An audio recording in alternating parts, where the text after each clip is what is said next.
Greetings, brave souls, and welcome to the shadowed corridors of Nocturnal Nightmares TV, where the rain doesn't just fall, it listens. Tonight, we're unraveling tales so chilling, even the thunder hesitates to roar. As the storm murmurs secrets, we'll venture into true horrors that squirm in the dark corners of reality. If your spine tingles, pledge your courage. Smash subscribe and let the algorithm know you dare to linger here. Drop a drop of blood in the comments if you're watching from a place the night has already claimed. Your support fuels our descent into the abyss. Now, steady your pulse, lock your screen's glow, and let the whispers of these stories crawl into your ears. The darkness is listening. Are you? The breathing in Crawlspace. The old farmhouse was my inheritance. A sprawling, two-story testament to decay that my great-aunt Elspeth had clung to like a limpet until her final, rattling breath. Needs a bit of work, was the solicitor's euphemism. It needed an exorcism and a bulldozer in that order. But free house, and my friends, bless their misguided loyalty, Reese, Angela, Danny, Logan, Monica, and Ted had agreed to a working weekend to help me assess the damage and maybe slap some paint on the least terrifying rooms. We'd been there less than 12 hours when the breathing started. It was late, after a day of battling cobwebs the size of dinner plates and dust motes that danced like malevolent spirits in the shafts of moonlight. We were sprawled in the parlor, the only room with semi-intact furniture, fueled by cheap beer and takeout pizza. Hear that? Reese, ever the pragmatist, cocked his head. He was an engineer, always listening for structural faults or leaky pipes. We quieted. A log popped in the rickety fireplace. Outside, the wind soughed through the skeletal branches of ancient oaks. Hear what? My stomach growling for more pepperoni? Danny quipped, ever the clown. No SHHH. Reese held up a hand, and then I heard it.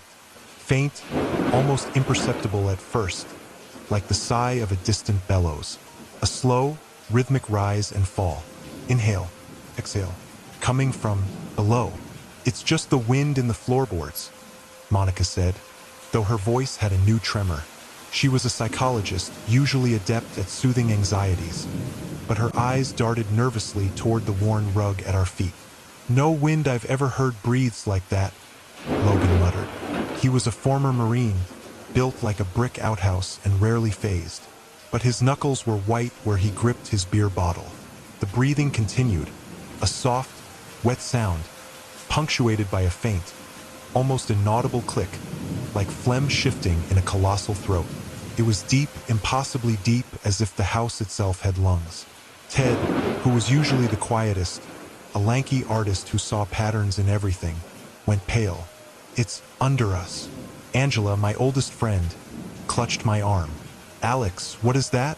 Probably just an animal, I said, trying for a reassuring tone I didn't feel. A badger, maybe? Or a family of particularly asthmatic raccoons. My attempt at humor fell flat, absorbed by the unsettling cadence from beneath. Badgers don't breathe like they're sucking the air out of the entire county, Logan grunted. He stood up. There's a crawlspace entrance in the pantry, right? I saw a trapdoor. The pantry was a narrow, shadowy room off the kitchen, smelling of dust and forgotten spices. The trapdoor was there, a square of rough-hewn planks set into the floorboards. It had no handle, just a small, rusted ring pull. The breathing was louder here, more distinct. It had a quality that made the hairs on my arms stand on end. A patient, unhurried rhythm as if it had all the time in the world. Logan crouched, hooked a finger through the ring, and heaved.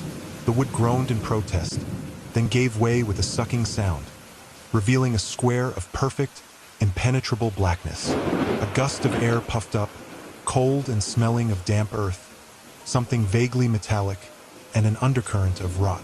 Not food rot, something older, deeper. The breathing seemed to pause for a beat, then resumed, a fraction louder, closer. Anyone got a good flashlight? Logan asked, his voice tight. Danny, ever prepared for misadventure, produced a heavy-duty maglite. Logan took it and aimed the beam into the void. It illuminated a narrow, dirt-floored space, perhaps 3 feet high, crisscrossed with ancient pipes and thick, sagging cobwebs. The beam didn't penetrate far. The darkness seemed to swallow the light. "I'm going down," Logan announced. "Are you insane?" Angela hissed. "Alex, stop him." "Logan, maybe we should just leave it till morning," I suggested, my own heart thumping a frantic rhythm against my ribs, trying to compete with the monstrous respiration below. "And let whatever that is serenade us all night? No thanks." He swung his legs into the opening. "Ted, give me a hand here. Keep this hatch steady." Ted, looking like he'd rather be anywhere else, reluctantly held the trapdoor. Logan lowered himself, the flashlight beam bobbing. His boots thudded softly on the earthen floor. "Anything?" Reese called down, peering over the edge. "Just dirt. Pipes. Smells like a grave in July." Logan's voice echoed, slightly muffled. "The breathing, it's coming from further back. West side, I think." We heard him shuffling, the crunch of his boots on unseen debris. The beam of light moved deeper into the blackness. "Logan," I called, a knot of dread tightening in my stomach. No answer, just the steady, wet inhale, exhale. "Logan, you okay?" Reese shouted. Silence, then a faint scraping sound, and something else, a soft, almost liquid thump. "Logan!"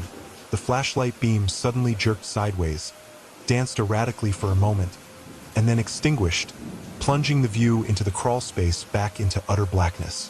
A choked gasp echoed up. Not words, just a sound of sudden, sharp surprise, followed by a wet, tearing noise that made my stomach clench. Then nothing but the breathing. It seemed satisfied, deeper. "Logan!" Ted screamed, his voice cracking. Reese and I grabbed the edges of the trapdoor, ready to jump down, but a new sound stopped us. A slow, dragging noise. Something heavy is being pulled across the dirt. And then Logan's maglite, dented and mud-caked, rolled slowly out of the darkness to the edge of the opening, as if deliberately returned. Angela whimpered. Danny backed away from the trapdoor, his face a mask of horror. He's gone," Monica whispered, her professional composure shattered. The breathing continued, unperturbed. Inhale, exhale. Felt like it was right beneath our feet now, directly under the pantry. Panic erupted. Danny was for barricading the trapdoor and getting the hell out. Angela was already crying. Reese, though visibly shaken, tried to maintain control. "We can't just leave him," he argued, but his eyes kept flicking to the black square. "What are we supposed to do, Reese?" Danny shrieked. "Go down there and join him? Did you hear that? That sound?" "We call the police," Monica said, her voice trembling but firm. "Tell them there's been an accident." She fumbled for her phone. No signal. Of course, we were miles from anywhere. My great-aunt hadn't believed in cell towers any more than she believed in modern plumbing. The landline in the parlor was dead, its wire chewed through by rodents generations ago. The breathing pulsed. Inhale, exhale. It was, I realized with a fresh wave of nausea, getting stronger, more resonant. Suddenly, Ted let out a strangled cry. He was staring at the pantry floor, just beside the trapdoor. "Look!" A single, wavering line was scratched into the dusty floorboards, as if by a fingernail dragging through grime. It started near the trapdoor and pointed towards the far wall of the pantry, a wall shared with the kitchen. As we watched, another line began to form, parallel to the first, originating from the same point, slowly, agonizingly extending. It's like it's drawing a path," Monica breathed. The breathing seemed to swell, and with it, a faint, almost sub-audible hum vibrated through the floor. Danny, who had been closest to that wall, suddenly stumbled back, his eyes wide. "I felt something," he gasped. Like the floor pulled at my feet." "Don't be ridiculous," Reese snapped, but he didn't look convinced. The scratching stopped. Two parallel lines now stretched from the trapdoor to the wall. And the breathing, oh God, the breathing. It was no longer just under the pantry. It was under the kitchen too, spreading. We retreated to the parlor, the only room that felt remotely safe. though the floorboards there too seemed to thrum with that monstrous respiration. We tried to rationalize. A sinkhole? A localized seismic event? But the sounds Logan made, the returned flashlight, the deliberate lines, maybe it's an animal, a big one, and Logan surprised it, Angela offered weakly, clearly not believing her own words. An animal that drags people into the earth and then returns their flashlights as a souvenir? Danny scoffed, his voice cracking with hysteria. What kind of animal does that? A polite badger from hell. The breathing was a constant presence now, a bass note to our terror. It was under the parlor. We could feel it in the soles of our shoes, a faint vibration accompanying each slow, deliberate cycle. We have to get out of this house, I said, the words feeling inadequate. How? Reese demanded. The car keys were in Logan's jacket. Collective groan. Of course they were. We walk, Monica said. It's miles to the nearest road, but we walk. Now, we gathered by the front door, a heavy oak monstrosity with a rusted bolt. As Reese reached for it, a loud crack echoed from the kitchen. We froze. The breathing intensified, followed by a splintering crash. Cautiously, we peered around the doorframe into the kitchen. A section of the floorboards, precisely where the scratched lines had ended, had collapsed inward, revealing a dark, gaping maw. It wasn't a neat break. The wood was splintered and torn as if something immensely powerful had punched up from below. And from that new hole, the breathing was a palpable force. A cold, earthy wind that smelled of turned soil and something else. Something sickly sweet, like overripe fruit mixed with blood. Danny, who had been closest to the kitchen doorway, let out a thin wail. It's pulling, he whispered, his feet shuffling, his body leaning almost imperceptibly towards the new opening. Danny, get back, I yelled, but it was too late. His eyes glazed over, a look of dazed compulsion on his face. He took a step, then another towards the hole. No!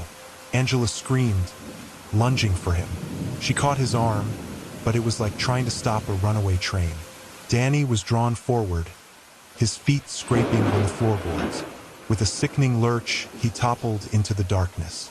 Angela, still clinging to him, was dragged with him to the very edge. "Help me!" she shrieked, her fingers scrabbling for purchase.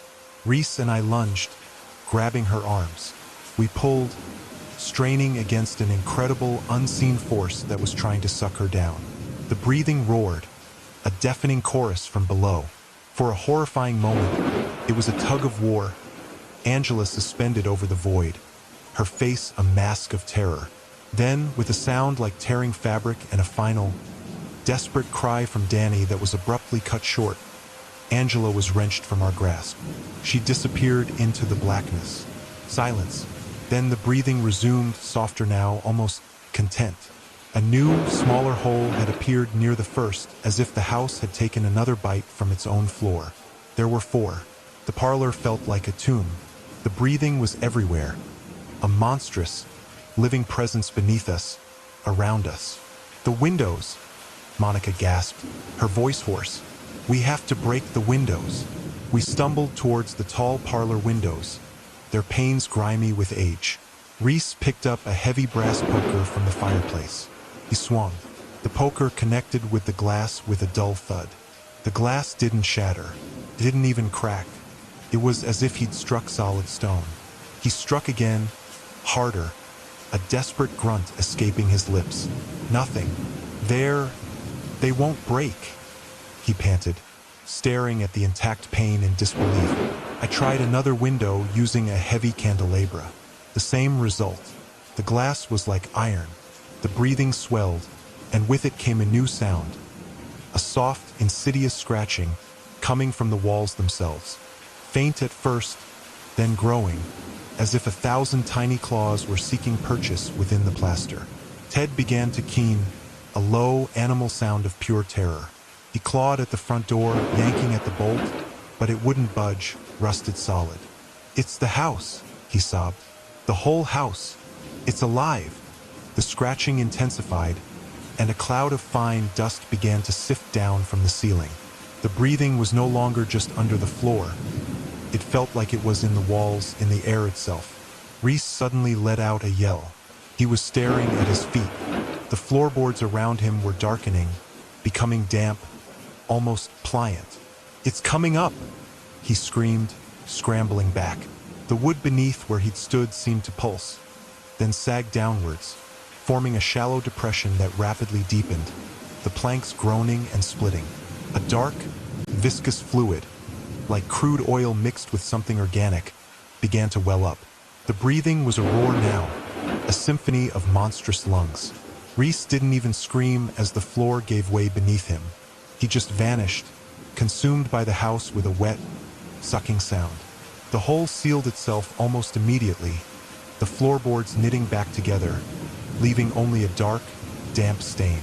The breathing subsided slightly as if catching its breath after a large meal. Just me, Monica, and Ted. We were huddled together in the center of the room, a tiny island of terror in a sea of malevolent architecture. Monica, the psychologist, was muttering to herself, rocking back and forth. "It's a shared psychosis, stress-induced hallucination." But the damp stain where Reese had stood was undeniably real. The unyielding windows were real. The constant, suffocating breathing was real. Ted was the next to go. He didn't fight. He just stood up, his eyes wide and vacant, and walked towards the wall where the scratching was loudest. "It's calling," he whispered, a strange, beautiful smile on his face. "It's so peaceful." "Ted, no!" Monica shrieked, but he didn't seem to hear her. He reached the wall and placed his hands flat against the peeling wallpaper. The scratching stopped. The wall seemed to shimmer. Then it rippled like water and Ted sank into it, up to his waist, then his chest. His smile never wavered. He was absorbed, melting into the fabric of the house as if he were made of wax. His head tilted back, his eyes closed, and then he was gone. The wallpaper smoothed itself out, leaving no trace. The breathing gave a soft, contented sigh. Monica and I were alone. The silence, when the breathing paused between cycles, was almost worse. "Alex," she whispered, her voice a thread. "We're going to die here." I didn't answer. There was nothing to say. The breathing started again, and this time it was different. It wasn't just under the floor or in the walls. It was inside my head, a soft, rhythmic pulsing that echoed my own terror-quickened heartbeat. "Come," a voice seemed to whisper, not in words, but in a wave of pure, undeniable compulsion. "Join us. Be part of the house. Breathe with us." I looked at Monica. Her eyes were unfocused, her breathing shallow. A thin trickle of blood oozed from her nose. "It's beautiful," she murmured, a tear tracing a path through the grime on her cheek. She reached out a hand, not to me, but to the floor. The floorboards beneath her softened and turned dark and yielding. She sank slowly, a blissful expression on her face, as if settling into a warm bath.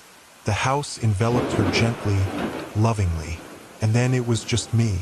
The breathing is all around me now.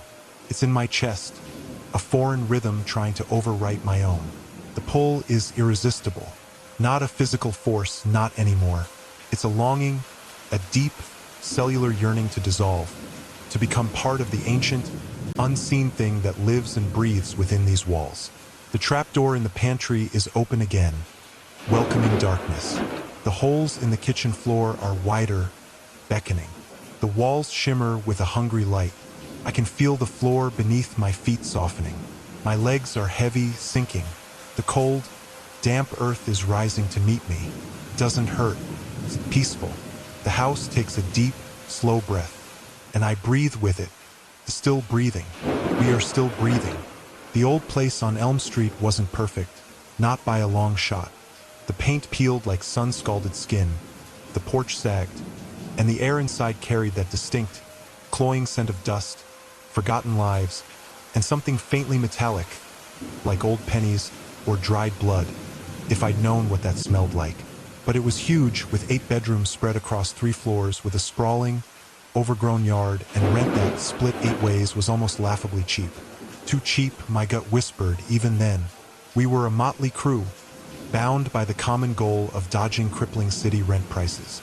There was Tina, the quiet, practical one, always trying to organize rotas. Sean, the unofficial leader, loud and confident, the kind of guy who'd tackle any problem head-on. Mari, artistic and sensitive, who felt things others missed. Alex, laid back and perpetually scrolling on his phone. Ryan, the jock, restless unless he was doing something physical. Glenn, the bookworm, thoughtful and reserved. And Drew, the youngest, still wide-eyed and a bit naive. And me, just navigating my way, trying to fit in, hoping this communal living experiment wouldn't end in disaster. Moving in was chaos. Boxes everywhere, arguments over bedrooms, the constant drone of unpacking. But within a week, we'd settled into a rhythm.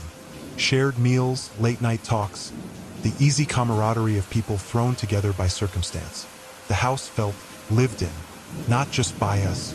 It had that presence, that creaks and groans that made you pause on the stairs, that sudden cold spot in a hallway. We brushed it off as character, as the quirks of an old building. The attic was the only real mystery. The door at the end of the second floor hallway was plain wood, but the lock was a heavy, old-fashioned iron thing, clearly added long after the house was built. It looked less like it was meant to keep people out and more like it was meant to keep something in. Naturally, curiosity won. It was a rainy Saturday, and boredom setting in. Sean, ever the instigator, kicked it off. "Why's this thing locked tighter than Fort Knox?" he mused, rattling the doorknob. "Maybe the old owners just stored junk they didn't want anyone touching," Tina suggested, ever practical. "Or maybe," Drew whispered, his eyes wide, "there's something creepy up there." Ryan scoffed. "Like ghosts? Come on, Drew." But the idea had taken root. Mari shivered, though she didn't say anything. Alex looked up from his phone, momentarily intrigued. Glenn adjusted his glasses, a flicker of intellectual curiosity in his eyes. "Only one way to find out," Sean grinned, already looking around for something to pry with. I felt a prickle of unease. Maybe we should just leave it? If it was locked, there's probably a reason. Probably just full of dust and cobwebs, Sean dismissed, grabbing an old crowbar we'd found in the garage. "Takes up space. Maybe we can clear it out and use it for storage." Took some effort. The wood frame groaned in protest as Sean levered the crowbar. There was a final, protesting screech of metal, and the heavy lock broke free, dangling uselessly from the doorframe. Sean pushed the door inward. A wave of stale, musty air washed over us. It was thick with the smell of old wood, dried leaves, and something else. Something like old cloth and varnish. Sean flipped the light switch next to the door, but nothing happened. "Great," he muttered. "Guess the light's out." Ryan pulled out his phone using the flashlight app. One by one, we peered into the darkness. The attic was vast, a cavernous space under the eaves. Dust motes danced in the single beam of light. There were discarded pieces of furniture draped in white sheets that looked like hunched figures, forgotten trunks, and cobwebs that hung like macabre decorations. But it wasn't the junk that held our attention. It was the figures standing amongst it all. Mannequins. There must have been dozens of them, standing against the walls, clustered in corners, even a few in the center of the room. They were old-fashioned, some made of painted plaster, others of worn wood. Some were missing limbs, some had cracked faces, featureless ovals of plaster where eyes should be. Others were unsettlingly realistic, their painted eyes staring blankly ahead, their stiff bodies dressed in faded, moth-eaten clothes from different eras. A flapper dress here, a tailored suit there, even a child's sailor outfit. They weren't just stored, they were arranged, standing in conversational groups, facing the doorway, some positioned in strangely lifelike poses, one leaning against a wall, another seated on a trunk, though there was no seat beneath it. Silence fell over us, broken only by the sound of our breathing and the distant rumble of thunder. "Well," Sean said finally, his voice subdued, "that's weird. Why so many?" Alex asked, lowering his phone slightly. Mari let out a shaky breath. "They're staring," and they were. Even the ones with no painted eyes seemed to fix their featureless gazes upon us. The light from Ryan's phone beams swept across them, their shadows stretching and shrinking, making them seem to writhe just at the edge of perception. Okay, yeah, creepy, Ryan admitted, though he tried to sound casual. Who collects these things? Maybe the old owners ran a shop? Glenn offered logically, though his brow was furrowed. We didn't stay long. The air felt heavy, oppressive. The blank stares of the mannequins were too much. We backed out, pulling the door shut. The broken lock was useless now. It felt less like we were closing a door and more like we had simply opened a cage and now the door was standing ajar. For a few days, it was just a strange discovery, a creepy anecdote. We joked about the attic dwellers and dared each other to go up in the dark, but the jokes felt hollow, forced. Mari was jumpy, flinching at sudden noises. Drew had nightmares. Then the subtle things started. Little things at first. A door we were sure we'd left open would be closed. Objects would shift, a book on a table, a cushion on a sofa. We blamed ourselves for absent-mindedness. One of us must have done it and forgotten. Then the sounds began. Soft scraping noises from directly above the second-floor ceiling, like something being dragged, or like stiff, jointed limbs moving. We'd stand in the hallway, straining to listen. Silence.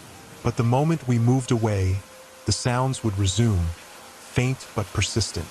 One morning, Tina went upstairs early. We heard her gasp, followed by a choked cry. We rushed up.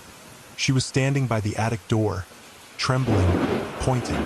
The door was slightly ajar. We were certain we had closed it that night.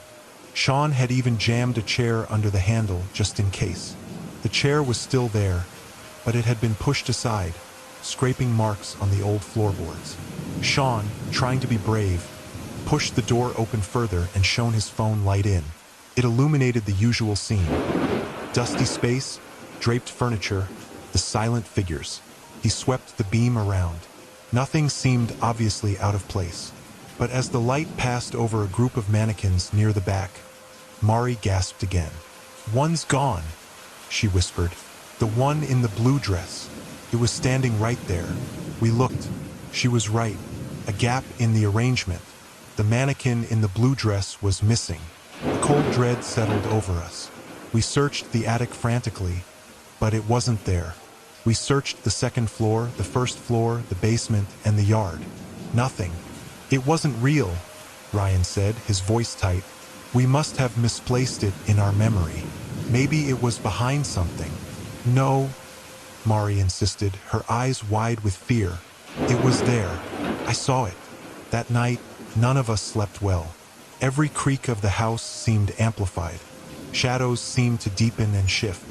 I lay in bed, staring at the ceiling, imagining blank eyes staring back. The next day, the blue-dressed mannequin was back in the attic, standing in its original spot, stiff and silent. But there was something different.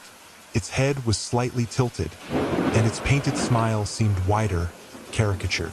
And on its chest, neatly pinned, was a single, withered rose we had found in the attic on our first exploration. That was the moment doubt evaporated, replaced by a sickening certainty. The mannequins weren't just objects. They were aware, they were mobile, and they were playing with us. Panic began to set in. We argued. Sean wanted to call the police, but what would we say? "Officer, our mannequins are moving?" Tina insisted it was a prank, someone messing with us.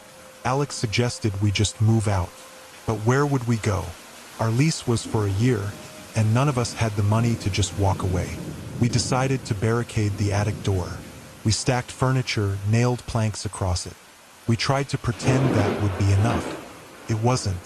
The scraping sounds returned that night, louder this time, punctuated by sharp, cracking noises, like wood snapping. We huddled together downstairs, listening. The house groaned and protested. Then, a heavy thud from the second floor. We crept upstairs, armed with whatever we could find: kitchen knives, a baseball bat, a heavy umbrella. The barricade wasn't just breached, it was destroyed. The heavy furniture was splintered, the planks ripped from the wall, nails bent like wire. The attic door was wide open, A dark, gaping maw. Standing at the top of the stairs just outside the doorway was a mannequin. It was the one in the tailored suit. His head was turned, looking down the stairs at us. Its face, usually passive, seemed to hold a chilling mockery in its painted eyes. We froze. It didn't move. It just stood there, utterly still, a silent, rigid sentinel. Ryan, adrenaline surging, yelled and swung the baseball bat. It connected with the mannequin's chest with a dull thud. The figure didn't budge. Ryan swung again, harder. The bat bounced off like it had hit solid stone. The mannequin didn't react to the blows. But as Ryan raised the bat for a third swing, it moved. Not smoothly, but with a series of sharp, jerky movements, like a stop-motion animation. It reached out a stiff arm. Ryan screamed as the plaster hand closed around his wrist with impossible strength. His face contorted in pain. The mannequin began to drag him towards the attic doorway. Sean and I lunged forward, grabbing Ryan and trying to pull him back. The mannequin was incredibly strong. Tina screamed, and Mari started to cry. Alex and Glenn stood frozen for a second, then rushed to help. Drew just watched, paralyzed by terror. The tailored suit mannequin was pulling Ryan relentlessly. Its other arm came up, its stiff fingers reaching for Ryan's throat. "Let go!" Sean roared, hacking at the mannequin's arm with a kitchen knife. The blade scraped uselessly against the plaster and wood.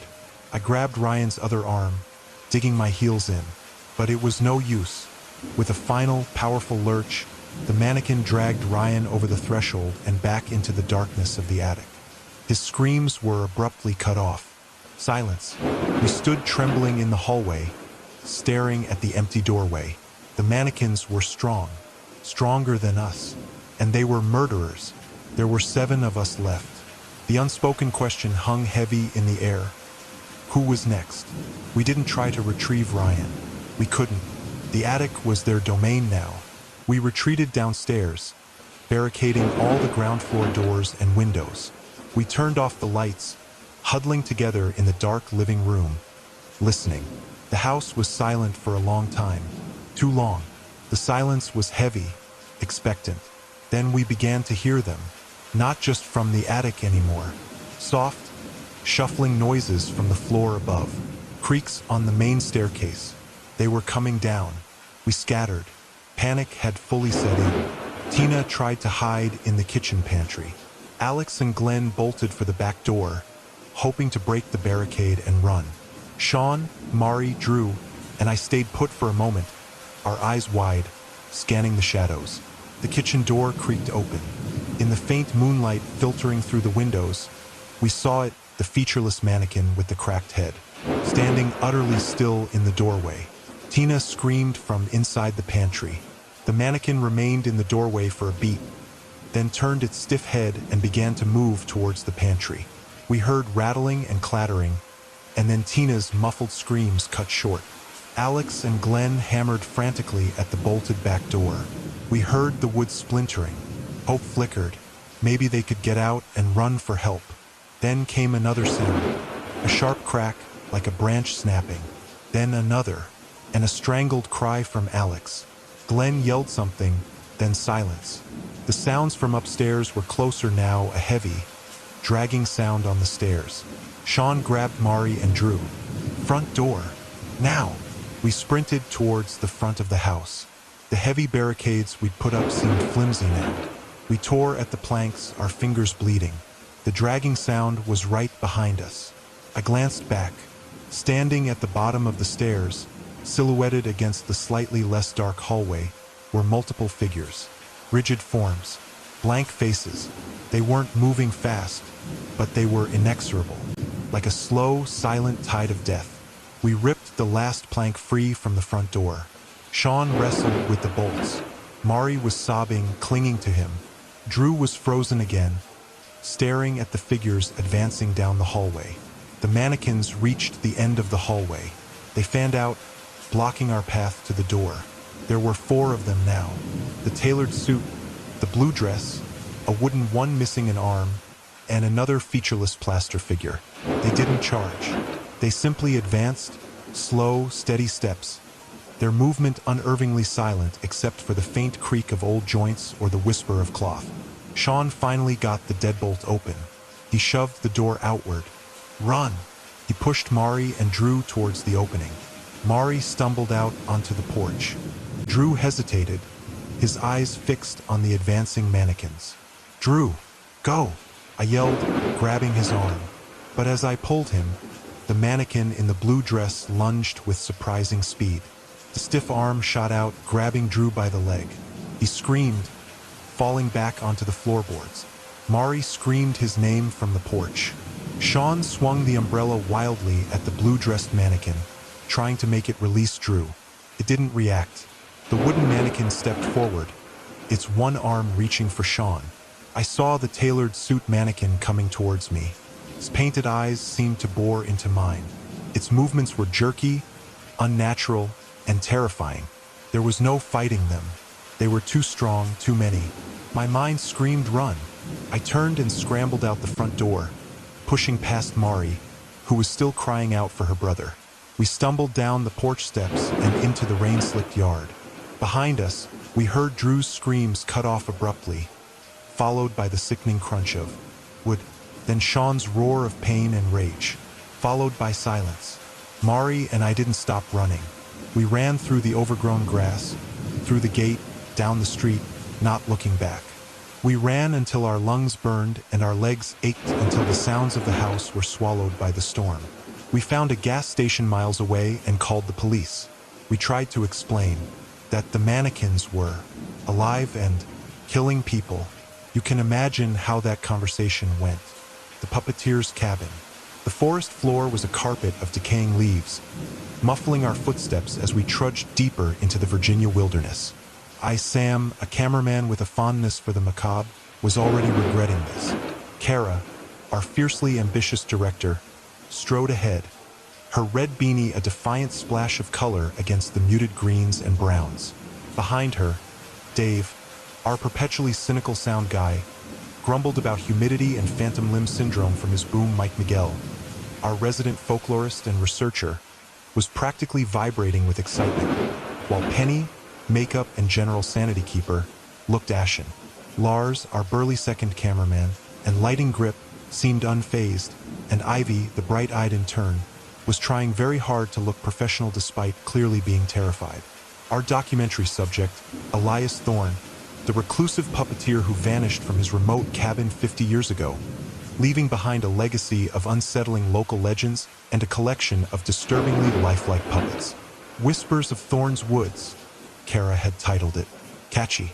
The cabin, when we finally reached it, was a monument to neglect. Sagging roof, boarded-up windows like vacant eyes, and a porch that looked ready to collapse if a squirrel sneezed too hard. The air around it was heavy, still, and carried a faint, sweetish scent, like old wood and something else, something vaguely cloying, like cheap perfume mixed with dust. Perfect, Kara breathed, her eyes gleaming. Lars, get some establishing shots. Sam, stick with me.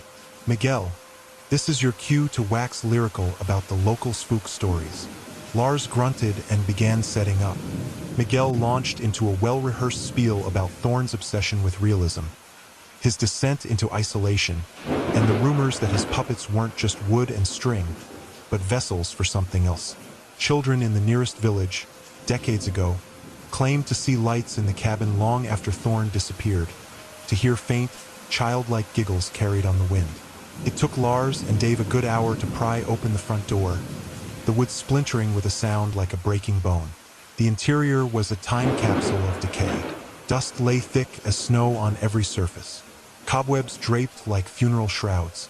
And then we saw them, the puppets. They were everywhere, dozens of them. Marionettes hung from the rafters, their strings tangled, their painted smiles fixed in silent mirth. Hand puppets with oversized heads and vacant button eyes lolled on shelves. A ventriloquist dummy, dapper in a tattered tuxedo, sat slumped in a rocking chair by the cold hearth, its jaw slightly agape. There were porcelain dolls with cracked faces and unnervingly realistic glass eyes, animal puppets with matted fur, and grotesque gestures frozen mid-leap. The air in the cabin was freezing, despite the humid summer air outside. And that Swedish scent was stronger here, almost nauseating. "This is gold?" Kara whispered, already framing shots in her mind. "Absolute gold." Penny shuddered, pulling her jacket tighter. "They're watching us." I had to agree. Though their eyes were painted or glass, there was an unnerving focus to them, as if every single one was assessing us, waiting. "Don't be silly, Penny," Kara said, though even her voice lacked its usual conviction. "Dave, let's get some ambient sound. Ivy, start logging footage." We worked for hours. Miguel pored over Thorne's scattered notes, finding cryptic passages about breathing life and the spirit in the wood. Dave complained that his microphones were picking up strange, faint whispers that weren't us. I kept catching movement out of the corner of my eye, a marionette swaying when there was no draft, a doll's head seeming to tilt a fraction of an inch. I dismissed it as fatigue, the power of suggestion. The first concrete incident happened as dusk began to bleed through the grimy windows. Ivy was carefully cataloging a shelf of hand puppets, a grinning wolf, a wide-eyed little girl, a cackling witch. She reached for the wolf. "Don't touch that." We all jumped. The voice was high-pitched, reedy, and undeniably came from the little girl puppet next to the wolf. His button eyes seemed to glare at Ivy. Ivy screamed, stumbling back, knocking over a small table laden with porcelain limbs and spare puppet eyes that clattered to the floor like oversized teeth. "What the hell?" Lars exclaimed, aiming his camera at the shelf. The little girl puppet was still, silent. "Okay, who did that?" Kara demanded, her eyes narrowed. "Dave, was that you with some playback trick?" Dave shook his head, pale. "Not me. My gear's off for that channel. And that didn't sound like playback. It was the puppet," Ivy whispered, her face chalk white. "It spoke." "Stress," Kara said, a little too quickly. "This place is getting to us. Let's take a break. Outside." But outside wasn't much better. The forest seemed to have closed in, the trees silent, watching sentinels. The Swedish scent was even here, clinging to the damp air. "I want to go," Penny said, her voice trembling. "Kara, this isn't right. This place feels wrong." "We came all this way, Penny," Kara argued, but her resolve was wavering. "We just need to get through the night. Get the nocturnal shots, the spooky interviews. Then we're out." Reluctantly, we went back inside. The atmosphere had thickened and become actively hostile. The puppets seemed different. Their smiles were wider, more predatory. Their eyes were brighter, more knowing. The ventriloquist dummy in the rocking chair now had its head tilted as if listening intently. That night, all hell broke loose. We'd set up a couple of infrared cameras and were huddled in the main room, trying to interview a visibly shaken Miguel about Thorne's possible occult practices. Suddenly, a loud crash echoed from the small back room Thorne had used as his workshop. "What was that?" Kara hissed. Lars, ever the brave or foolish one, grabbed a heavy flashlight. "I'll check it out." Dave and I followed, cameras rolling. The workshop was a charnel house of puppet parts, wooden limbs, glass eyes staring blankly from dusty bins, hanks of coarse hair, tiny, unsettlingly realistic teeth. A heavy toolbox lay overturned on the floor, its contents scattered. "Guess something just fell," Lars said, though his voice was tight. As he turned to leave, a marionette hanging from a low beam, a grotesque gesture with a manic grin and tiny, tinkling bells on its cap, swung violently, its wooden hands outstretched. "Lars, look out!" I yelled. He ducked, but not fast enough. The jester's lacquered hand raked across his cheek, drawing blood. The bells tinkled merrily. Lars cursed, stumbling back, clutching his face. The damn thing! It moved! Before we could react, other marionettes began to twitch, their strings pulling taut as if an unseen hand was yanking them. They dropped from the rafters, not falling limp, but descending with a horrifying, jerky purpose. Their painted smiles seemed to stretch wider. "Get out!" Dave screamed, shoving me towards the door. We scrambled back into the main room, Lars bleeding and cursing. "They're moving! The puppets are moving!" he yelled. Kara stared, her face a mask of disbelief quickly morphing into terror. The puppets in the main room were no longer still. The ventriloquist dummy slowly, creakily, rose from its rocking chair, its painted eyes fixed on Ivy. Hand puppets slid from shelves, their fabric bodies rustling as they crawled across the floor like grotesque insects. Dolls with cracked porcelain faces began to shuffle forward, their tiny feet making scraping sounds on the wooden boards. "This isn't happening," Penny sobbed, backing into a corner. A small, cherubic doll with wide blue eyes and golden curls reached her first. It looked almost sweet, until its porcelain face cracked open, revealing a moue of needle-sharp teeth. It launched itself at Penny's ankle, sinking those teeth into her flesh. Penny shrieked a raw, visceral sound, kicking out wildly.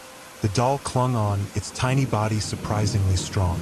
Other small puppets swarmed her, crawling up her legs, their button eyes glinting. "Penny!" Miguel cried, rushing forward with a broken chair leg he'd grabbed. He swatted at the puppets, knocking some away, but there were too many. A tall, gaunt marionette, dressed as a skeletal undertaker, descended silently behind him. Its long, bony fingers, surprisingly strong, closed around Miguel's throat. He gurgled, dropping the chair leg, his eyes bulging. The undertaker puppet lifted him effortlessly, its strings creaking, and slammed him against the wall. Miguel went limp, a dark stain spreading on the wood behind his head. The undertaker dropped him and turned its hollow-eyed gaze towards us. "We have to get out," Kara screamed, finally snapping out of her shock. "The door!" Lars, Dave, and I rushed to the front door, but it wouldn't budge. It was as if it were sealed shut by an invisible force. "The windows!" Dave yelled, grabbing a heavy candlestick. He smashed it against one of the boarded-up windows. The wood splintered but held. The puppets were advancing, a silent, relentless tide of painted smiles and unblinking eyes. The air was filled with the rustle of fabric, the creak of wooden joints, and the faint, maddening tinkle of the jesters' bells. Ivy, frozen in terror, was cornered by the ventriloquist dummy. It moved with a stiff, jerky gait, its painted mouth opening and closing, a guttural chuckling sound emanating from its throat. A sound that was definitely not coming from any of us. "No, please," Ivy whimpered. The dummy reached out a surprisingly strong hand and grabbed her arm. It began to drag her, its grip like iron, towards the fireplace, where the shadows were deepest. "Ivy!" I lunged forward, swinging my camera like a club. I connected with the dummy's head, sending it sprawling. But as I tried to pull Ivy away, a dozen hand puppets swarmed my legs, their tiny, hard hands pinching, scratching, trying to trip me. Lars roared, wading in, kicking and stomping. He managed to clear a path and I hauled Ivy back. "The back room," Kara yelled. "There might be another way out." We fought our way towards the workshop, swatting at grasping hands and dodging swinging marionettes. The Swedish scent was overpowering now, mixed with the coppery tang of blood. Dave was trying to fend off a group of animal puppets, a fox with needle teeth, a bear with claws made of sharpened wood, when the jester marionette dropped from above again. Its strings, thin but incredibly strong, whipped around Dave's neck, tightening like a garrote. He clawed at his throat, his face turning purple, his boom mic clattering to the floor.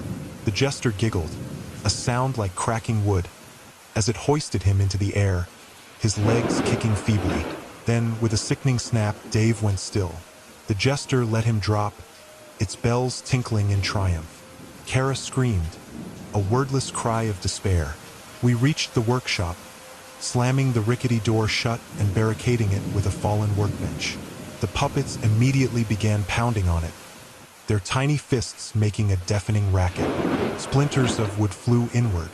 "There's no other exit," Lars panted, his face slick with sweat and blood. The workshop was a dead end. The pounding on the door intensified. A wooden hand punched through, followed by a painted, grinning face. Ivy started to laugh, a high, hysterical sound. "They want to play. They just want to play." "Ivy, snap out of it." Kara shook her, but the intern was lost, her eyes wide and vacant. The door splintered further. More hands, more faces. A porcelain doll squeezed through a gap, its cracked face leering. Lars stomped on it, shattering it into a dozen pieces, but two more immediately took its place. "We're trapped," I said, the words tasting like ash. My camera was still recording, a silent, unblinking witness to our doom. Lars grabbed a rusty axe from a hook on the wall. "If I'm going down, I'm taking some of these freaks with me." The door finally gave way with a tearing groan, and the puppets poured in, a tide of grinning, malevolent creations. The jester, the undertaker, the tuxedo dummy, the swarming dolls and hand puppets. Lars fought like a demon, the axe whistling, cleaving wood and fabric. But for everyone he destroyed, three more seemed to take its place. They overwhelmed him, dragging him down under a pile of tiny, writhing bodies, his roars turning into choked gurgles. Kara backed away, her face a mask of utter horror. The ventriloquist dummy advanced on her, its jaw clicking. It raised its hands, and I saw then that its wooden fingertips were tipped with sharpened nails. "No!" Kara whispered. It lunged. I didn't see what happened next. Something small and hard slammed into the back of my head. My camera clattered to the floor, the lens cracking. The world tilted, spun, and then went black. The last sound I heard was the triumphant, childlike giggles of the puppets and the faint, merry tinkle of the jester's bells. I don't know how long I was out.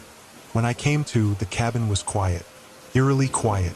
The Swedish scent was gone, replaced by the thick, metallic smell of blood. My head throbbed. I pushed myself up. The workshop was a scene of carnage. Lars lay dismembered, his limbs scattered among the puppet parts. Kara was propped against the far wall, her eyes wide and staring, her limbs arranged in a grotesque parody of a marionette. Thin, bloody strings looped around her wrists and ankles, leading up into the shadowy rafters. Her mouth was stretched into a rictus grin, mirroring the puppets she had come to film. Ivy was gone. Penny, Miguel, Dave, all gone or worse. I was alone. Trembling, I retrieved my camera. The lens was cracked, but it was still recording. Proof, if I ever got out. I stumbled towards the main room. It was empty. The puppets were gone, vanished, as if they had never moved. The ventriloquist dummy sat placidly in its rocking chair. The marionettes hung limp from the ceiling. The dolls were back on their shelves. But the bloodstains on the floor were real. The broken furniture was real. Kara, hanging in the workshop, was real. I reached the front door. It opened easily now with a slight creak. The forest outside was silent. The sun was beginning to rise, painting the sky in hues of pink and orange that seemed obscene against the horror I had just witnessed. I started to run, stumbling through the undergrowth, not daring to look back. I don't know if they followed. I don't know if Elias Thorne ever truly left, or if he simply became one with his creations. All I know is that the documentary, Whispers of Thorne's Woods, will never be made, but the footage exists. The faint whispers Dave recorded, the first movement Ivy saw, Lars's bloodied face, the relentless advance of painted smiles, the final terrible tableau in the workshop. They said Elias Thorne's puppets were out for blood.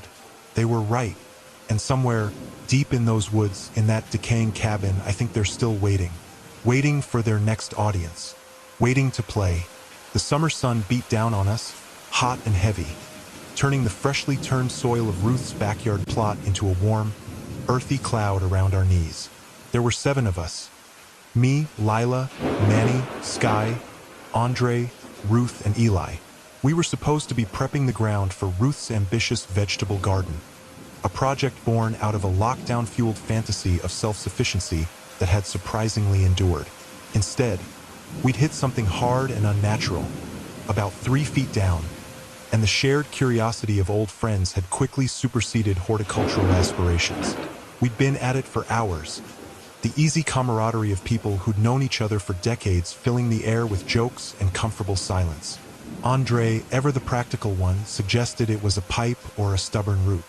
Eli, always seeing the magic, thought it might be buried treasure. Manny, predictably, made a crude joke involving buried bodies, which earned him a shove from Lila. I took the shovel, pushing it carefully around the object. It was solid, encased in layers of packed earth and stubborn clay. We widened the hole, trading the shovel and trowels, the digging becoming less of a chore and more of an archaeological expedition. Dirt-caked, it emerged slowly, first a rounded shape, then a more defined form. It wasn't treasure. It wasn't a pipe. It was a doll, or a toy.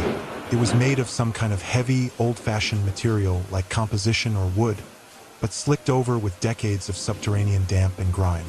As we gently scraped away the soil, its features began to appear. Two large, painted eyes, faded but still discernible. A small button nose, and a mouth.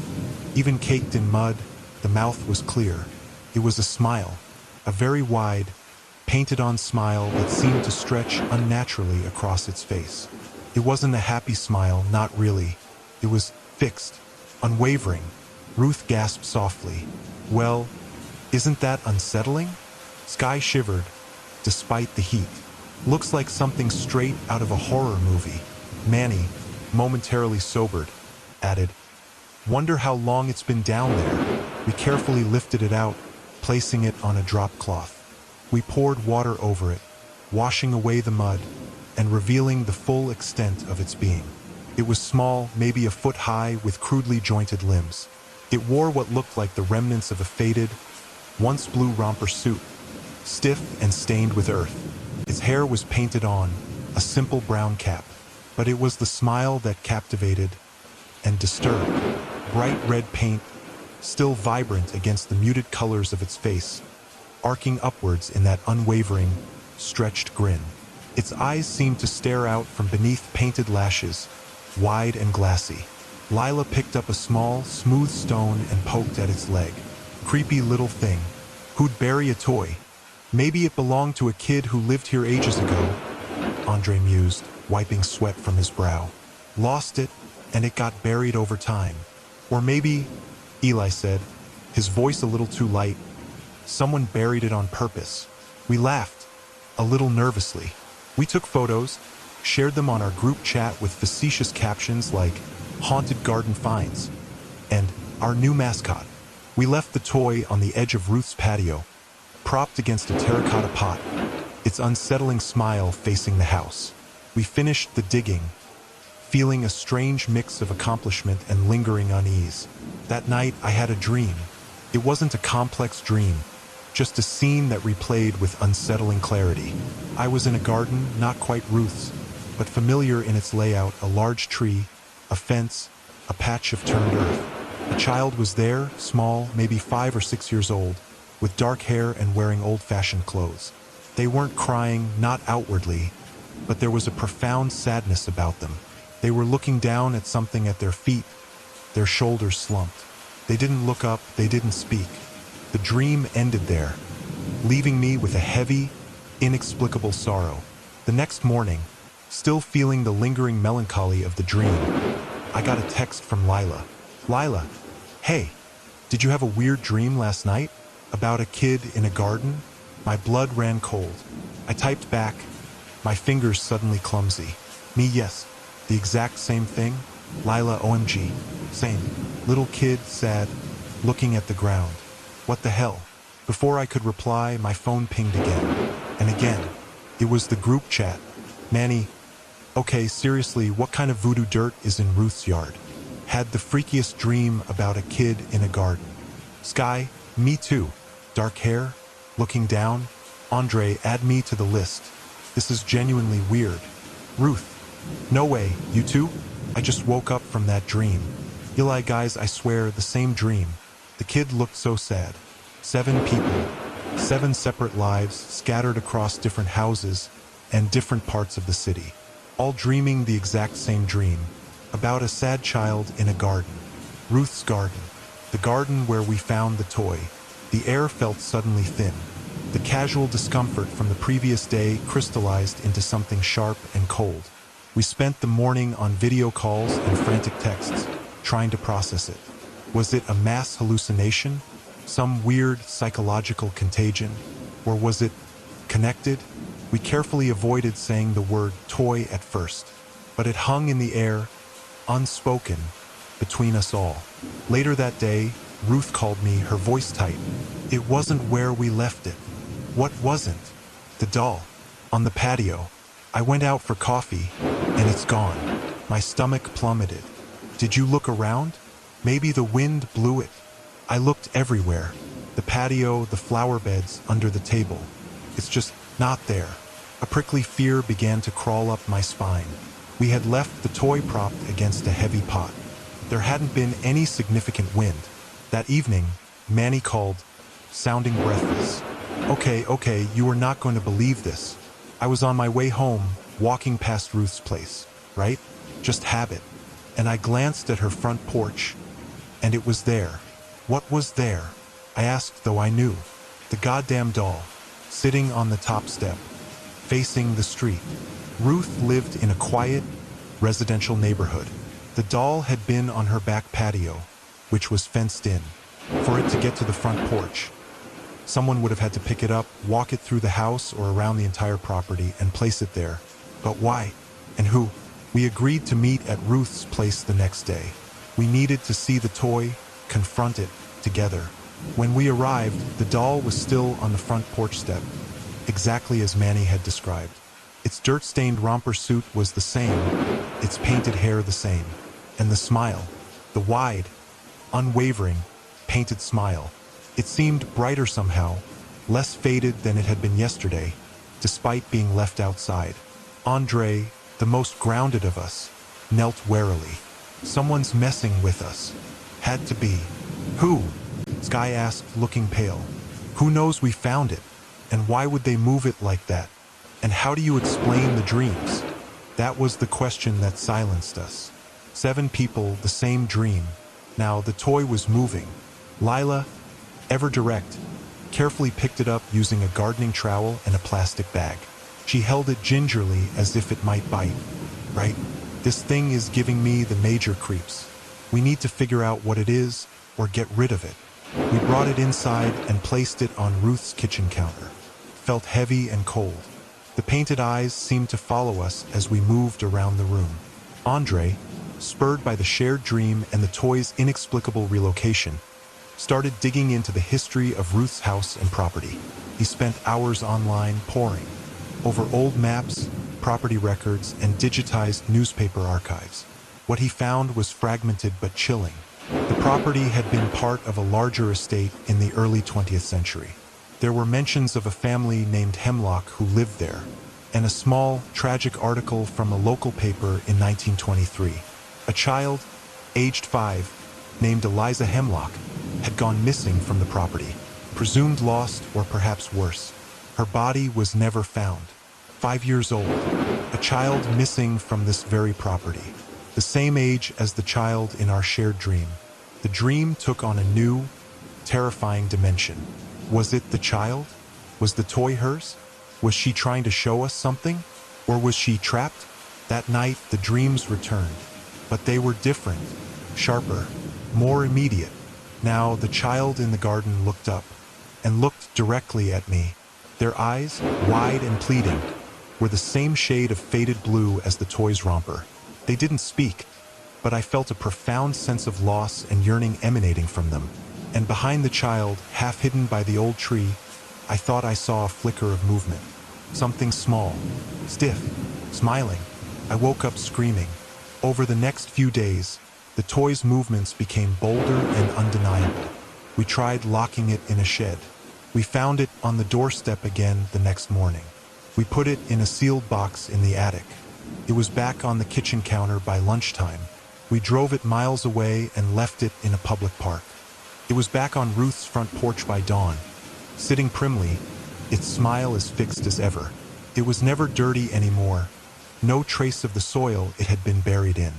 It was unervingly clean, and the red of its smile seemed almost wet, freshly painted. We were living in a constant state of low-grade terror.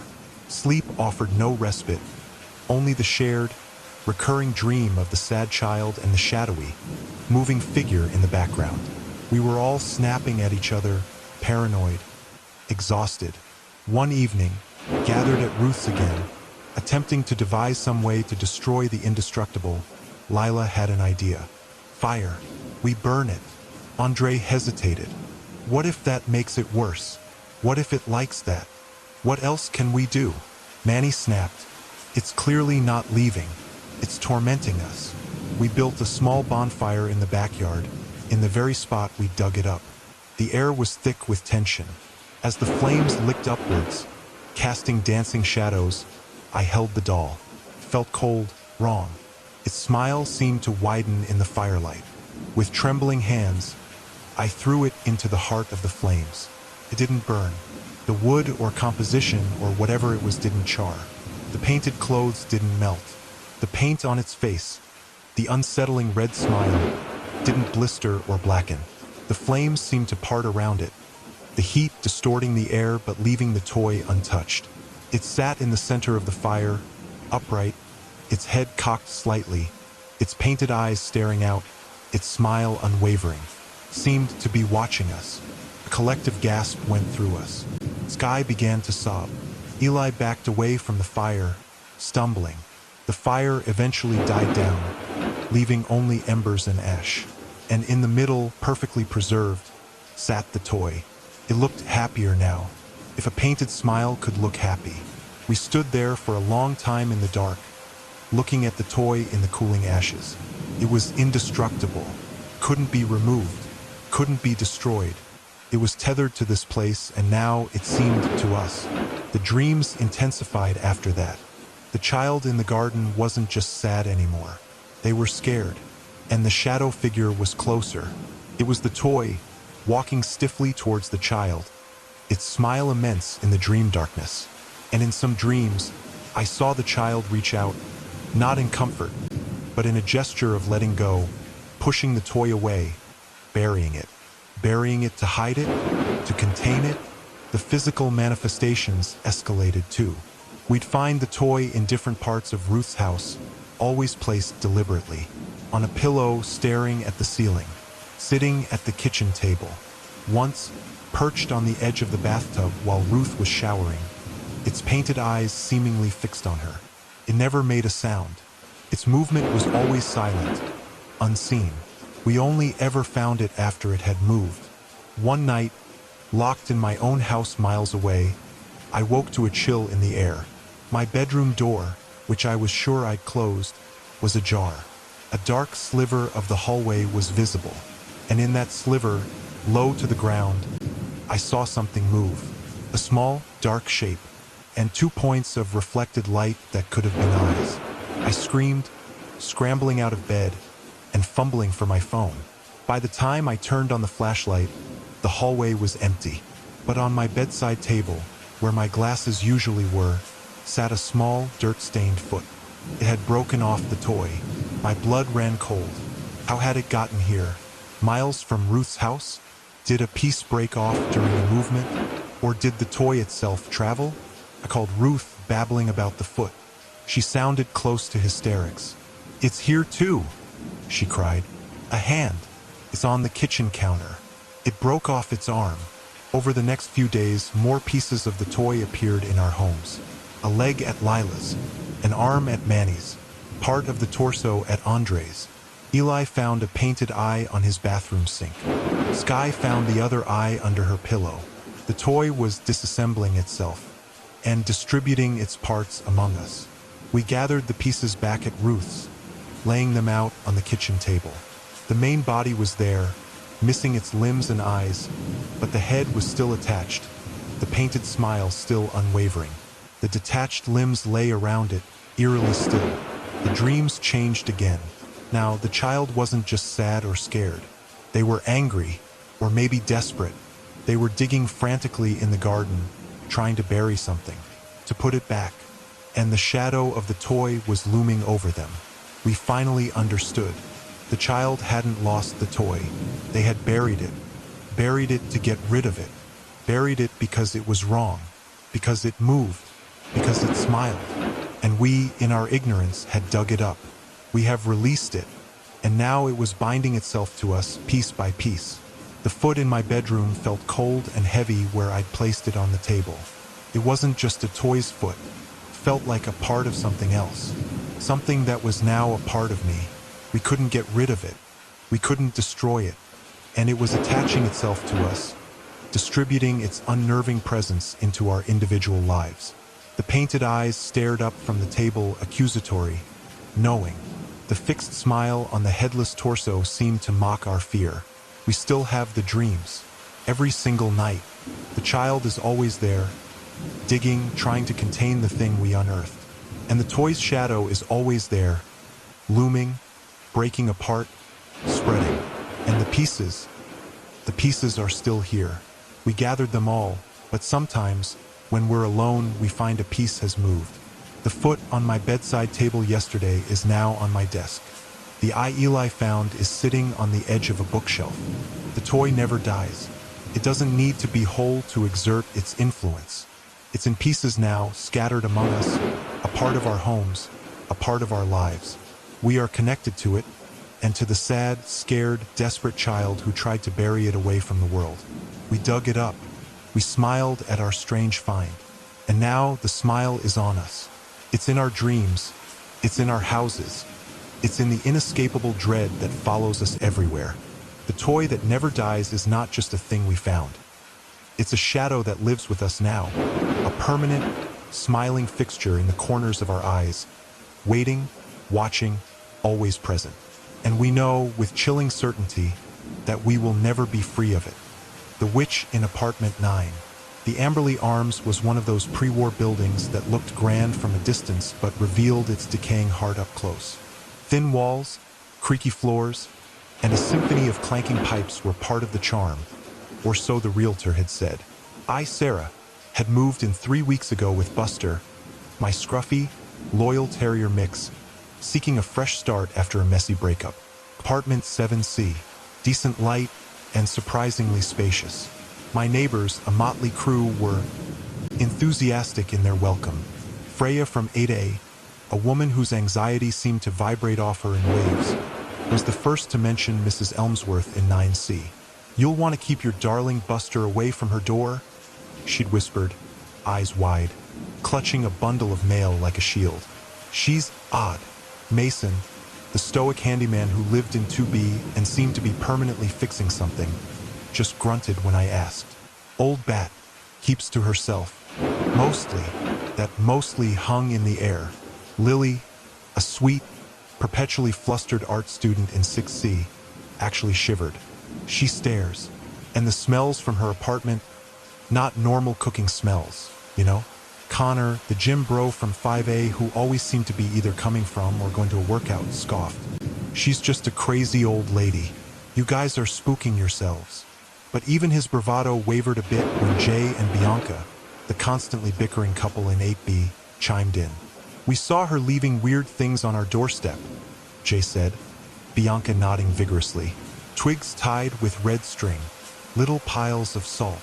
And my cat, Whiskers, won't go near her end of the hallway anymore, Bianca added. He just hisses and arches his back. Rami, the quiet IT guy from 4D, who rarely spoke but saw everything, offered the most chilling observation. The plants on her windowsill, he murmured one evening as we waited for the ancient elevator. They're not normal plants, and sometimes, late at night, I hear chanting. Low, rhythmic. A witch. I'd laughed, genuinely amused. In the Amberley Arms? Come on, guys. She's probably just lonely and eccentric. Buster, bless his furry heart, seemed unbothered. He'd wag his tail if Mrs. Elmsworth shuffled past. A tiny, bird-like woman with eyes like chips of obsidian and a permanent, faint scent of dried herbs and something else. Something acrid like burnt metal. She never acknowledged him or me, just glided by, a shadow in a faded floral dress. The first real crack in my skepticism came a week later. Little Timmy Henderson from 10A lost his hamster, Squeaky. The kid was inconsolable. They searched everywhere. That evening, a small, meticulously constructed cage made of twigs and what looked suspiciously like animal bone appeared outside 9C. Empty. Mrs. Henderson, usually a robust, no-nonsense woman, looked pale and refused to touch it. Mason eventually disposed of it, muttering about sick jokes. Then the dream started. Not just for me. Freya complained of nightmares filled with crawling insects. Lily dreamt of suffocating darkness. Even Connor admitted to waking in a cold sweat, unable to remember why. My own dreams were of shadows moving in my apartment, of Buster whimpering in a corner, his eyes wide with a terror I'd never seen. I'd wake up, heart pounding, to find him sleeping peacefully at the foot of my bed. His little snores a comforting reassurance. But the air in the building grew heavier, thicker. The scent from 9C became more pronounced, a cloying mix of decay and something unervingly sweet, like overripe fruit left to rot in a sealed room. Strange symbols, drawn in what looked like chalk or ash, began appearing on doorframes, not 9CS, but others. A jagged spiral on Freya's door, a lopsided eye on Jay and Bianca's, a series of angular lines on mine. Mason would scrub them off, his face grim, but they'd reappear a day or two later. "She's marking us," Freya whispered, her voice hoarse. "She's choosing. Choosing for what?" I asked, though a cold dread was beginning to bloom in my chest. No one answered. Buster started acting strangely. He, who normally bounded for the door at the jingle of his leash, began to hesitate. He'd whine softly, pressing against my legs when we neared the elevator. In the hallway, he'd skirt wide around 9C, his tail tucked, his ears flat. Once, Mrs. Elmsworth opened her door just as we were passing. Buster froze, a low growl rumbling in his chest, something he never did. Her black eyes fixed on him, unblinking, for a long moment before she retreated back into her shadowy apartment. The air around her door seemed to crackle. Then came the night of the storm. Rain lashed against the windows. Wind howled like a banshee through the ill-fitting frames of the Amberley arms. The power flickered, then died, plunging us into a suffocating darkness lit only by the occasional flash of lightning. I was huddled on the sofa with Buster, a flashlight casting dancing shadows on the walls. The breathing in the building seemed amplified, the usual groans and creaks now sounded like the exhalations of some vast, unseen beast. The chanting started around midnight, louder than Rami had described. It wasn't just coming from 9C anymore. It seemed to emanate from the walls, the floor, the very air. A chorus of low, guttural voices, speaking in a language that scraped at the edges of my sanity. Buster was trembling violently, pressed so hard against me I could feel his little heart hammering. Suddenly, he lifted his head. His ears, which had been pressed flat in terror, swiveled forward. He let out a soft, almost inaudible whine. "What is it, boy?" I whispered, stroking his fur. He looked up at me, and in the flickering, unreliable light of the dying flashlight, I saw his eyes. They weren't Buster's eyes. Buster's eyes were warm, brown, full of goofy affection. These eyes were ancient, cold, intelligent in a way that had nothing to do with a dog's understanding. They reflected the dim light with an unsettling, knowing gleam. My blood turned to ice. Couldn't breathe. His muzzle, usually soft and familiar, seemed to stretch into a grotesque imitation of a smile. His lips pulled back slightly, revealing teeth that looked sharper and longer in the distorted shadows. Then he spoke. His voice was not a bark, not a growl. It was a sound that seemed to issue from the depths of his small body, a dry, rasping whisper that was both his and yet utterly alien. It was the voice of dust and cobwebs, of things long dead and buried. "Sarah, my name," from my dog's mouth. I recoiled, a scream trapped in my throat. The thing wearing Buster's fur tilted its head, a horribly familiar canine gesture made monstrous by the context. "Ready for the sacrifice?" The flashlight clattered from my nerveless fingers, plunging us into near-total darkness, save for the strobing. Lightning outside. I scrambled back, crab-walking across the floor, my mind reeling. This wasn't happening. It was a nightmare. The stress, the rumors, the storm, but the presence in front of me was undeniably real. I could smell him, Buster's familiar doggy scent now overlaid with that same acrid, metallic tang that clung to Mrs. Elmsworth. Buster! I choked out, a sliver of desperate hope fighting through the terror. The whispering voice came again, closer now. Buster is accommodating.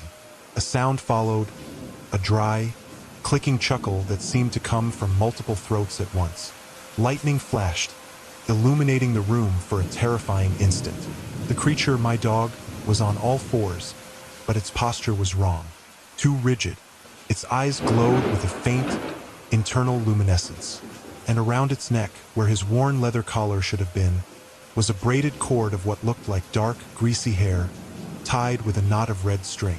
The chanting outside my apartment intensified, a chorus of voices now clearly audible, rising in pitch and fervor.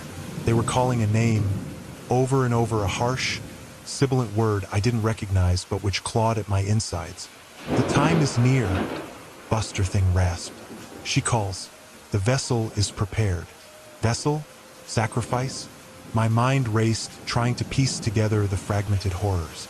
The marked doors, the lost pets, the escalating fear. A scratching sound came from my apartment door.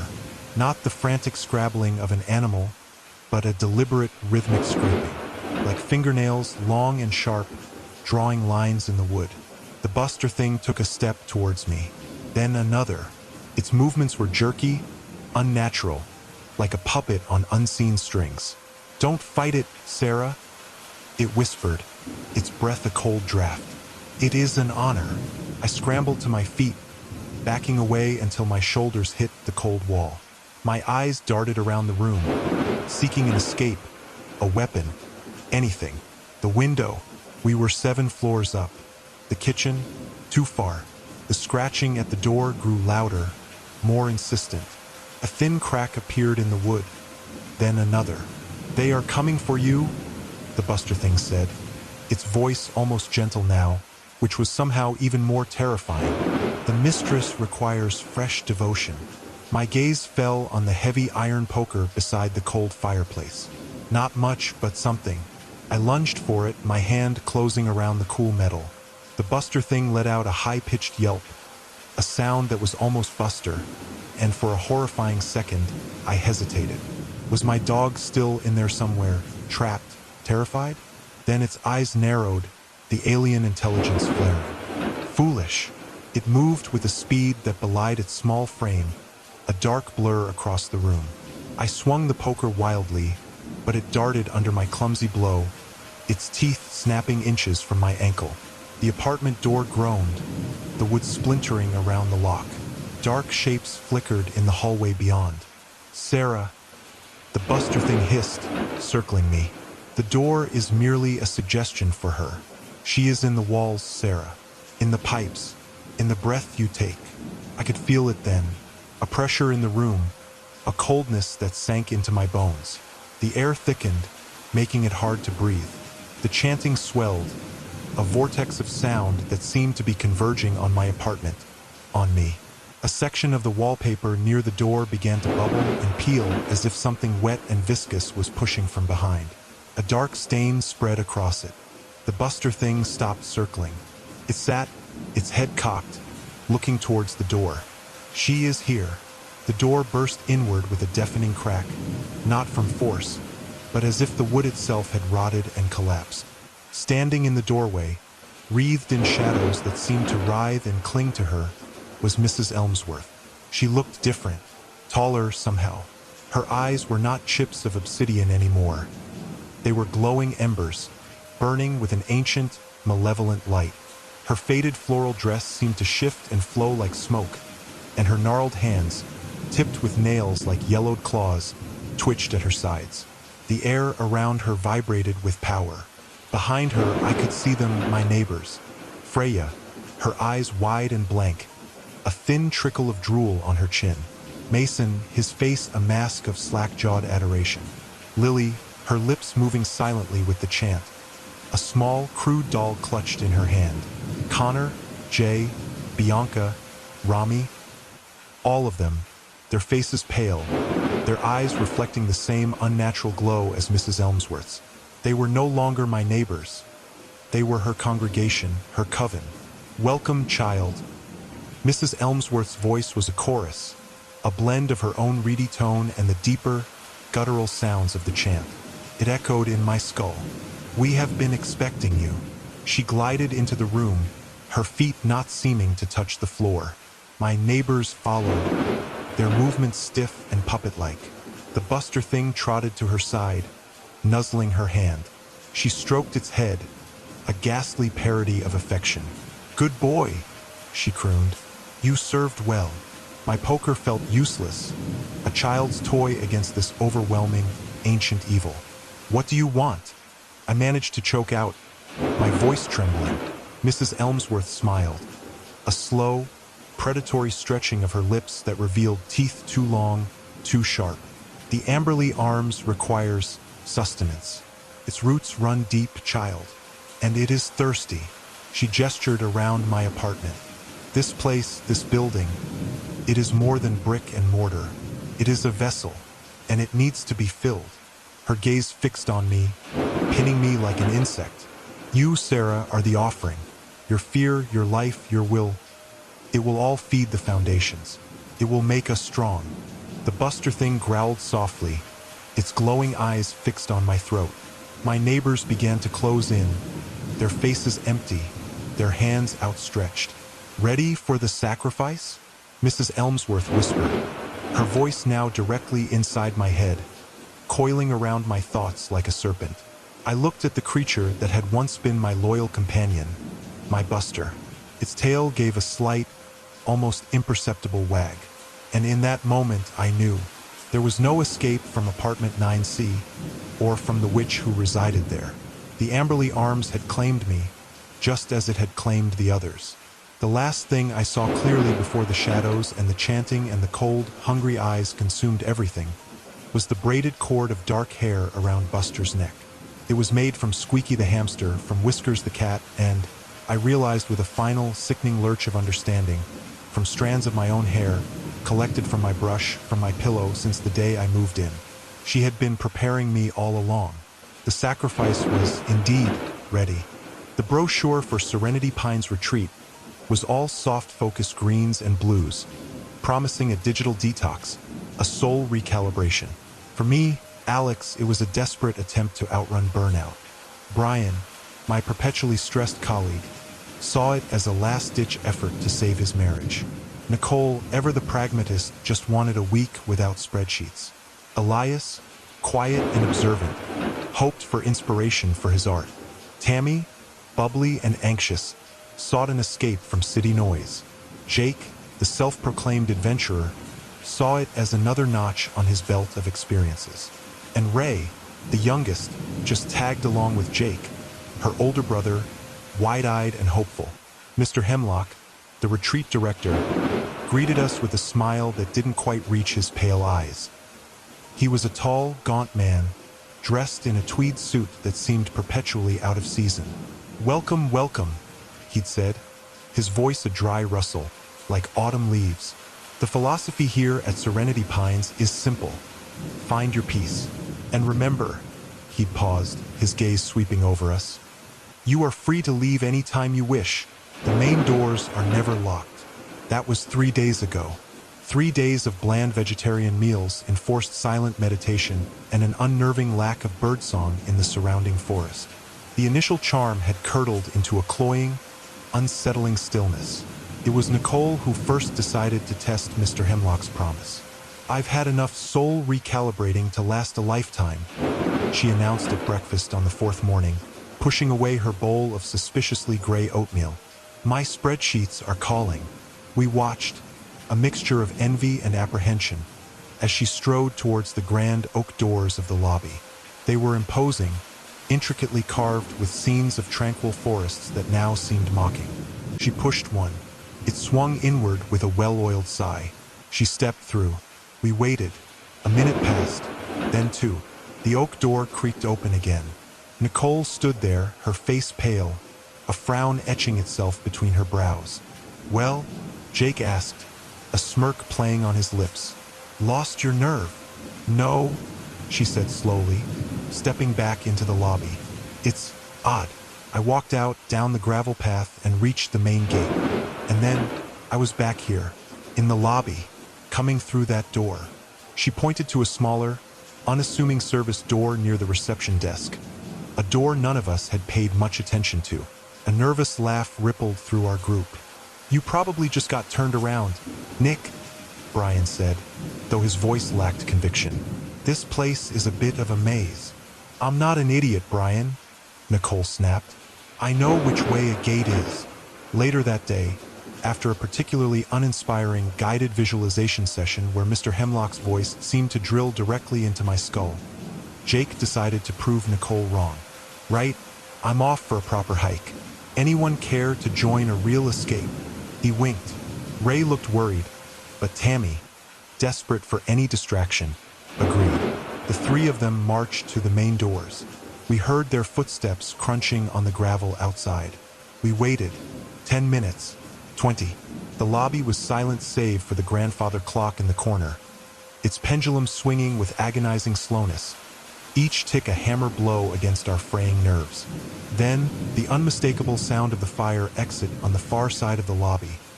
A door marked with a glowing green sign clanged open. Jake, Tammy, and Ray stumbled back in, faces ashen. "What the hell?" Jake sputtered, looking wildly around. "We went west, followed the creek. It should have led to the main road. We walked for ages. Then we saw the building, thought it was a ranger station or something. Came in the back, and it's this bloody lobby." Tammy was trembling, her eyes wide with a primal fear. The trees, they looked the same, everywhere, like we were walking in circles, but we weren't. Panic, cold and sharp, began to prickle at my skin. Elias, who had been sketching in a worn notebook, looked up, his gaze unsettlingly calm. "Perhaps the paths are designed to lead one back," he mused. "A meditative loop to encourage introspection." "Introspection, my ass," Brian exploded. "This is messed up. I'm calling a cab." He pulled out his phone. No signal, of course. We'd all noticed that on day one, part of the digital detox. There was a landline on the reception desk, an old rotary phone. Brian snatched it up. The line was dead, completely, utterly silent. That night, none of us slept well. The silence of Serenity Pines was no longer peaceful. It was predatory. Every creak of the old building, every rustle of wind in the eaves, sounded like a footstep, a whisper. Mr. Hemlock was nowhere to be seen. The smiling, vacant-eyed staff who served our meals simply offered bland platitudes when questioned, their eyes never truly meeting ours. "All is as it should be," one of them chirped when Tammy tearfully demanded to know where the nearest town was. The next morning, we decided on a systematic approach. We would all try to leave, together, through every conceivable exit. The main doors first. We stepped out onto the gravel drive. The air was cool, smelling of damp earth and pine. We walked, purposefully, towards the wrought iron gates visible at the end of the drive. The gates seemed to shimmer, to recede slightly as we approached. We walked faster. The crunch of gravel underfoot was the only sound. Then, abruptly, the texture changed. We were walking on polished marble. I looked up. We were back in the lobby, having entered through the arched doorway that led to the dining hall. Collective gasp. Ray started to cry, a low, hiccuping sound. Okay, Jake said, trying to sound authoritative, but his voice trembled. "Fire exit. North wing." We trooped to the fire exit, pushed the bar, stepped out into a narrow, overgrown alleyway between two stone walls. We followed it. It twisted, turned, and opened out into the lobby by the grandfather clock. The service door by the reception. It led to a short corridor, then a flight of stone steps leading down. We descended into cool, damp air. At the bottom, another door. We pushed it open. We were standing in the lobby, near the entrance to the library. It was impossible. It was a nightmare. Each exit, each pathway meticulously explored, looped us back, spat us out into the same opulent, silent, suffocating lobby. The grand fireplace, the faded tapestries, the two soft armchairs, they were becoming the geography of our prison. Elias was the one who noticed the wall. It was the 5th day. Hope was a guttering candle flame. We were huddled in the lobby, the only place we seemed destined to be. Food still appeared in the dining room at regular intervals, but none of us had much appetite. Mr. Hemlock remained absent. The staff, if you could call them that, moved like automatons, their smiles fixed, their eyes empty. Elias had been staring at a large, unadorned section of oak paneling to the right of the main fireplace. It was darker than the surrounding wood, as if constantly in shadow. "Look," he whispered, his voice hoarse. He traced a finger over the wood. At first, I saw nothing but the grain. Then, as my eyes adjusted, I saw it. Faintly, delicately, as if etched with the finest of needles, were names. Dozens of them, hundreds perhaps, layered over each other, some barely visible. Abigail M. Thorne, Samuel P. Blackwood, Alara Vance. My blood ran cold. These weren't carved tributes or donor plaques. They were like names on a tombstone. Brian let out a strangled sob. Nicole leaned against the wall, her face ashen. Then Tammy screamed, a raw, piercing shriek that echoed in the cavernous lobby. She was pointing a trembling finger lower down on the panel, near the skirting board. There, fresher than the others, yet undeniably part of the wood itself, as if the grain had reformed to shape the letters, were 7 new names. Alexander R. Finch, Brian C. Holloway, Nicole J. Harris, Elias Thorne. A cruel irony, given the older name above. Tamala S. Chin, Jacob M. Vance. Another echo, Ray L. Vance. My name, our names, etched into the very fabric of Serenity Pines. No, I breathed, touching the letters of my own name. They were slightly raised, the wood around them subtly depressed. Felt like a scar. No, this can't be. The discovery broke something within us. The polite fiction of a retreat shattered, revealing the jagged edges of a trap. Jake, his bravado gone, slumped into a chair, head in his hands. Ray clung to him, sobbing. Tammy rocked back and forth, muttering incoherently. Nicole paced, her movements sharp and jerky, like a caged animal. Brian just stared at the wall, his eyes vacant. Elias, strangely, seemed almost resigned. He took out his sketchbook and began to draw the wall, his pencil moving with a feverish intensity. They said we could leave any time, I whispered, the words tasting like ash in my mouth. The promise was a mockery, a cruel joke played by an unseen, malevolent force. What was this place? A forgotten god's gullet? A fold in reality? The days that followed blurred into a monotonous cycle of despair. We tried everything, breaking windows or the glass shattered, only for us to find ourselves stepping back into the lobby through the now intact window frame. Shouting for help, our voices were swallowed by the oppressive silence, never seeming to carry beyond the walls of the building itself. We even tried to damage the lobby, to deface it, hoping to break the spell. Jake hurled a heavy brass candlestick at the grandfather clock. It struck with a dull thud, then bounced off, leaving no mark. The clock ticked on, indifferent. The food still appeared. We ate, driven by a primal instinct to survive, though what we were surviving for was unclear. The staff continued their spectral duties, their smiles never wavering, their eyes reflecting nothing. We stopped trying to talk to them. It was like conversing with elaborately dressed mannequins. One evening, Elias looked up from his frantic sketching. His eyes, usually so calm, burned with a strange light. I think I understand, he said, his voice a rasp. This place, it doesn't just trap you, absorbs you. We're becoming part of its story, like the names on the wall. He gestured to his drawing.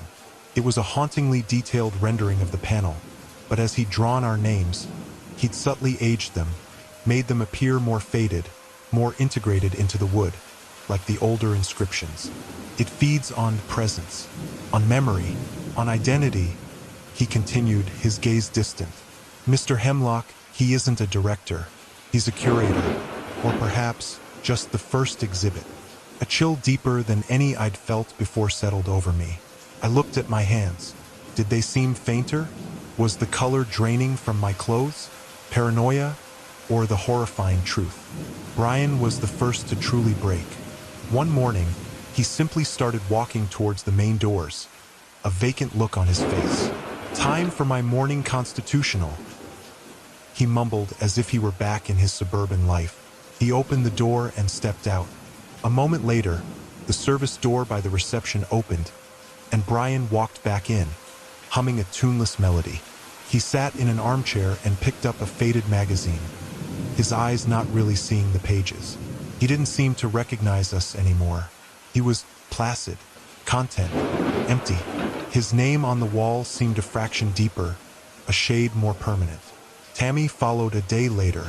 She began to tidy the lobby, arranging magazines, and dusting surfaces with her sleeve, her earlier terror replaced by a disturbing, serene industriousness. She'd offer us tea that never materialized, her smile as vacant as the staff's.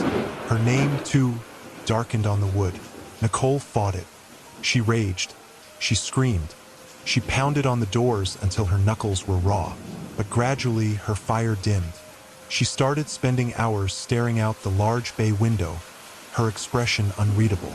One afternoon, I found her meticulously polishing the already gleaming brass handles of the main doors. "They must be kept presentable," she said without looking at me. "For our guests." Our guests. Jake and Ray held out longer, their bond a fragile shield. But the relentless, looping reality wore them down. Jake became withdrawn, staring at his sister with a hollow grief. Ray, poor Ray, just cried, her sobs growing weaker each day, until she too fell into a quiet, listless state, often found curled up by the fireplace, as if seeking warmth that wasn't there. Their names deepened, darkened. Only Elias and I remained, clinging to the vestiges of our sanity. He sketched constantly, documenting our decline, the subtle shifts in the lobby, the way the light seemed to change, growing dimmer, more sepulchral. His own name on the wall was now almost as pronounced as the others. "It's a cycle, Alex," he said one evening, his voice barely a whisper. He held up a sketch. It was of the lobby, but in the distance, through the main doors, he'd drawn faint figures approaching. New arrivals. We are the welcoming committee now, the silent hosts. I looked at the wall. My name, Alexander R. Finch, was clearer and more defined. The wood around it seemed to pulse faintly. I felt a strange lethargy, a pull towards the comfortable oblivion that had claimed the others. The desire to fight was ebbing, replaced by a profound, soul-crushing weariness. "They said we could leave any time," I murmured, the phrase now a bitter mantra. Elias nodded, a single tear tracing a path through the grime on his cheek. "And in a way," he said, his eyes meeting mine, filled with an unbearable understanding, "they were right. We leave ourselves, piece by piece." I don't know how much time has passed since then. Days? Weeks? The grandfather clock ticks on, measuring a time that has no meaning. Elias finally succumbed. He now sits by the window, sketching the same view over and over: the empty gravel drive, the unchanging trees. His movements are slow, deliberate. He doesn't speak. I am the last. I feel the change in myself, a blurring at the edges of my thoughts, a strange calmness descending. The terror is still there, a cold stone in my gut, but it's overlaid with an acceptance that is, in its own way, more horrifying. Sometimes, I find myself straightening a cushion or adjusting a wilting flower in a vase I don't remember seeing before.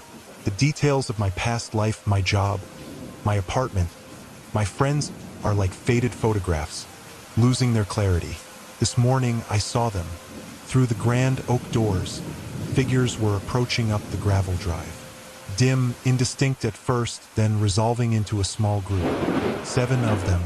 Their faces were a mixture of weariness, anticipation, and a naive hope. I felt a flicker of something. Pity? Recognition? I walked to the reception desk. My hand rested on the cool, smooth wood. Mr. Hemlock's tweed jacket was draped over the chair. Seemed to fit me in my mind's eye. The main doors creaked open. The new arrivals stepped into the lobby, blinking in the dim light. One of them, a young woman with bright, anxious eyes, looked at me. I forced a smile. Felt practiced, natural. "Welcome, welcome," I heard a voice say, a dry, rustling sound that seemed to come from my own throat. The philosophy here at Serenity Pines is simple. Find your peace. I paused, my gaze sweeping over their hopeful faces. "And remember," I continued, the words forming effortlessly, as if I'd said them 1,000 times, "you are free to leave any time you wish." My eyes drifted to the oak panel beside the fireplace. It was waiting. There was always more room. And there we vanish, into the static of the storm. If you're still here, congratulations. You've survived this chapter of the night. But the void is patient. Ring the bell so the next horror never catches you unprepared. Tell us below, which story clawed deepest into your fears? Share this video with someone who claims they've seen it all. Then watch their bravado unravel.